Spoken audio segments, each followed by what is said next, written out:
সুপ্রিয় দর্শক, আসসালামু আলাইকুম। সবাইকে স্বাগত জানাচ্ছি আজকের গুরুত্বপূর্ণ সংবাদে। প্রথমেই জানিয়ে দিচ্ছি সংবাদ শিরোনাম, পরে বিস্তারিত। ভাবি প্রধানমন্ত্রী তারেক রহমান আগামীকাল জামাতের আমির ডাক্তার শফিকুর রহমান এবং এনসিপির আহ্বায়ক নাহিদ ইসলামের বাসায় যাবেন।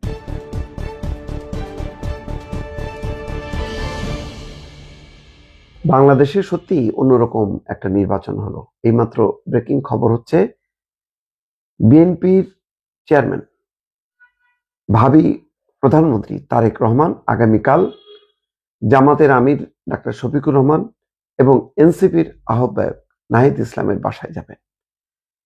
এটা বার্তা। দেখেন, আজকে কিছুক্ষণ আগে দুপুরে যে খবর সংবাদ সম্মেলনে, সেখানে তিনি বলেছেন ঐক্যের কথা, ঐক্যবদ্ধভাবে গণতান্ত্রিক অধিকার প্রতিষ্ঠা করা বা গণতান্ত্রিক রাষ্ট্র গড়ে তোলা, কোনো বিভাজন না, ঐক্য।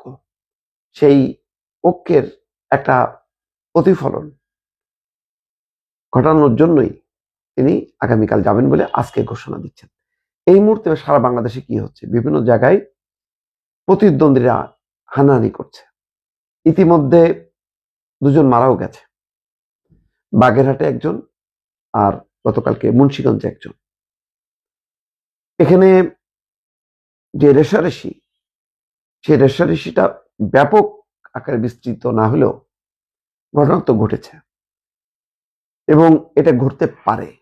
কারণ গত 20-22 দিনের যেই ভাবে বিএনপিকে অ্যাটাক করা হয়েছে, মানে সেখানে বিপুল সংখ্যাগরিষ্ঠতার পর নেতাকর্মীরা চুপ করে বসে থাকার কালচার আমাদের এখানে নেই, কোথাও নেই।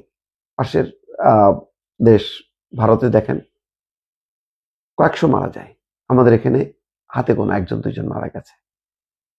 হান্নান মাসুদ, এনসিপি, তারা অভিযোগ করেছেন, তারপরে জামাতের পক্ষ থেকে আনুষ্ঠানিকভাবে বলেছেন, ক্ষোভ প্রকাশ করেছেন এবং সম্ভবত সেই ক্ষোভটা জানতে পেরেছেন তারেক রহমান এবং তার প্রেক্ষিতেই চটজলদি একটা মেসেজ সারা দেশে দেয়া যে যারা গত 20-22 দিন ধরে বিএনপিকে বা আমাকে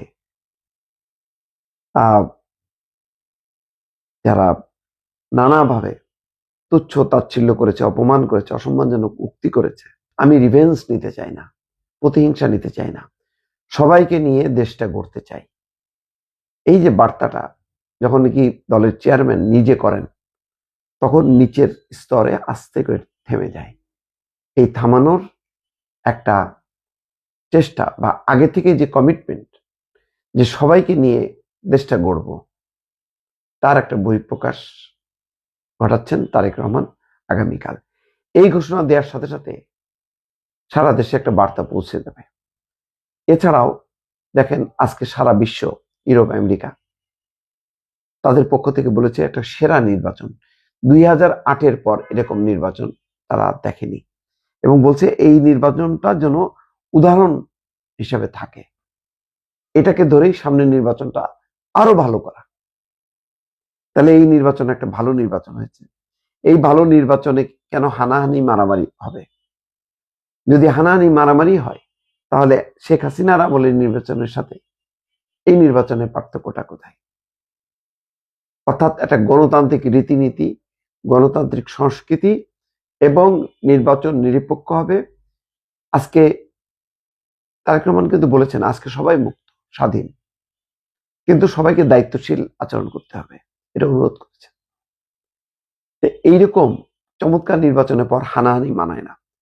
এবং বিভিন্ন প্রান্তে দেখেছেন যে আজকে ব্যারিস্টার আরমান জামাতের ওই যে সানজিদা তুলির বাসায় গেছেন, তার মাকে নিয়ে হেঁটেছেন, মাও তার জন্য দোয়া করেছেন।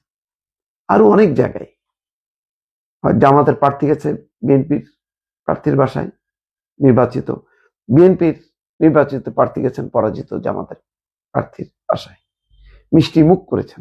এমনকি আমির হামজার মতন মানুষও সেই কাজটি করেছেন কুষ্টিয়ায়। বহু জায়গায় অন্তত 8-10টি 15টি উদাহরণ কিন্তু আছে, এবং সেটা একটা ভালো নজির স্থাপন হয়েছে।